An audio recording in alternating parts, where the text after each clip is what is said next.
देख रहे हैं आज तक। मैं हूं आपके साथ नवजोत रंधावा। सुबह सुबह में आपका स्वागत है।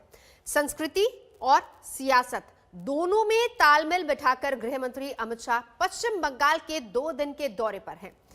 तो पहले दिन कहां गए वो आपको बता देते हैं। रामकृष्ण मिशन से शुरुआत की, फिर उसके बाद मिदनापुर में गए, बड़ी सभा को संबोधित किया।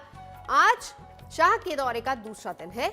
पश्चिम बंगाल में कई और कार्यक्रमों में उनको हिस्सा लेना है। सबसे पहले कल खुदीराम बोस को नमन किया, किसान के घर खाना खाया, फिर मंदिर, धर्म, विवेकानंद से संस्कृति का संदेश, किसान से जन मन तक पहुंचने की कोशिश, और फिर जनसभा को संबोधित किया जहां टीएमसी और कई दूसरे लोग जो कि पार्टी का साथ छोड़ चुके हैं, उन्होंने बीजेपी का दामन थामा। तो कल मिदनापुर की रैली में शाह ममता बनर्जी पर जमकर बरसे। क्या है अमित शाह का पश्चिम बंगाल का प्लान, क्या है उनकी रणनीति? खास बातचीत की हमारी सहयोगी पौलमी साहा ने। गृह मंत्री इस वक्त पश्चिम बंगाल में हैं। इलेक्शंस को अभी भी 4 या 5 महीने बाकी हैं, पर जो घमासान है यहाँ का वो शुरू हो चुका है।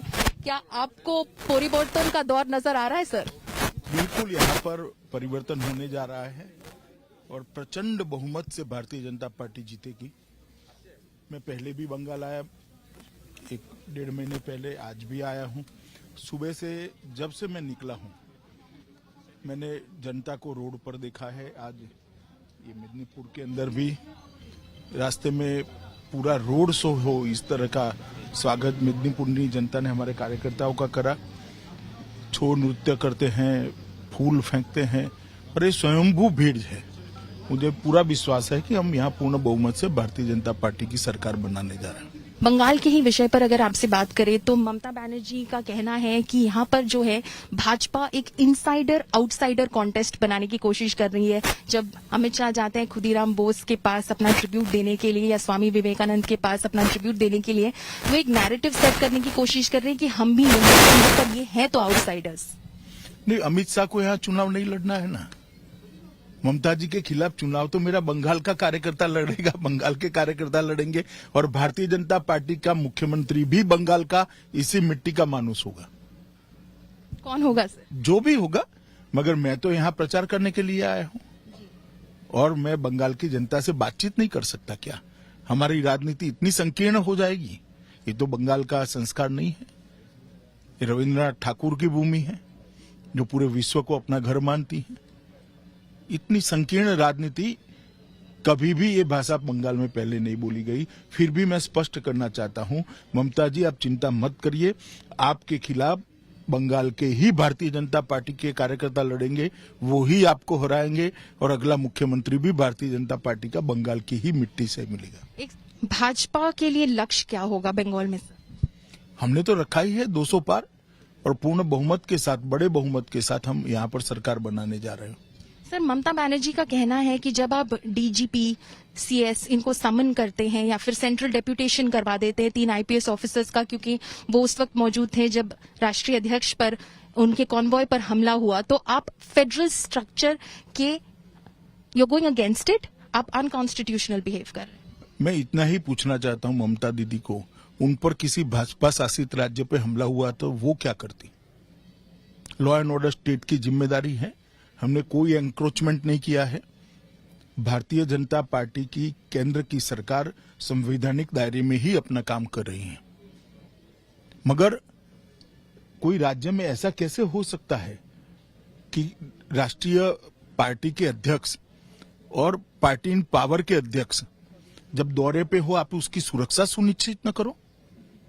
क्या आप इसे भय फैलाना चाहती हैं?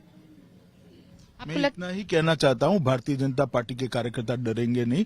300 से ज्यादा कार्यकर्ता हमारे मारे गए हैं। पर लॉ एंड ऑर्डर की सिचुएशन पर आपको क्या कहना है सर बतौर गृह मंत्री? देखिए, मैं एक भाजपा कार्यकर्ता के नाते इतना ही पूछना चाहता हूं ममता दीदी को कि देश में कोई ऐसा राज्य नहीं है जहां 1.5 साल के अंदर 300 से ज्यादा कार्यकर्ताओं की हत्या हुई। और हर हत्या में क्या हुआ इसका एक व्हाइट पेपर वो बंगाल की जनता के सामने रखे। कितनों में अरेस्ट हुई, कितने में चालान फाइल किए गए, कितनों को सजा दिलाई गई। तो बंगाल की जनता को सारी चीजें मालूम पड़ जाएगी और परिणाम आएगा तब ममता दीदी को भी मालूम पड़ जाएगी कि बंगाल की जनता हिंसा पसंद नहीं करती। ममता दीदी तृणमूल की तरफ से कहा जा रहा है कि ममता दीदी शायद जनवरी महीने से 600 रैलियां कर दे, पूरी तरह से सड़क पर उतर जाएगी, जो कि उनका यूएसपी रहा है इससे पहले भी। तो भाजपा इसे किस तरह से देखती है? नहीं, अच्छी बात है, हम तो स्वागत करते हैं। सभी दलों ने अपना विचार चुनाव में जनता के सामने रखना चाहिए, हम भी हमारा विचार रखेंगे। वो भी इतना है कि हमारी रैली होने दे बस। उनकी रैली तो हो जाएगी क्योंकि वो पावर में है, मगर दूसरी पार्टियों की रैलियां जब होती है तो ना परमिशन मिलती है, ना हेलीकॉप्टर उतरने की परमिशन मिलती है, ना भीड़ को आने की परमिशन मिलती है। गांव में रोक दिया जाता है, रोड पर रोक लिया जाता है। तो ममता दीदी अपनी रैली करे मगर दूसरों को भी करने दें। एक ममता दीदी और इस लोकेशन को जोड़ते हुए सवाल है सर कि आप एक किसान के घर में भोजन कर रहे थे इस वक्त। ममता दीदी जो पावर में आई 2011 में, एक किसानों की नेत्री के तौर पर आई, नंदीग्राम और शिंगूर के बलबूते पर आई, तो आप लगता है वो इमेज, वो परसेप्शन आप ब्रेक कर पाएंगे? देखिए, यहाँ पर प्रधानमंत्री आवास योजना का घर तो दिखाई पड़ता है, मगर प्रधानमंत्री ने भेजा हुआ 6,000 रुपया इनको नहीं मिलता है क्योंकि ममता दीदी रोककर बैठ गई। उनको भय है 6,000 रुपया इनको घर पहुंच गया तो मोदी जी की लोकप्रियता बढ़ जाएगी। भाई आपके नाम से भेज दो, मगर ये किसानों को जो मोदी जी सहायता भेजते हैं वो सहायता तो उनको मिलने दो। नमस्कार, मैं हूं अंजना ओम कश्यप। हमें उम्मीद है ये वीडियो आपको पसंद आया होगा।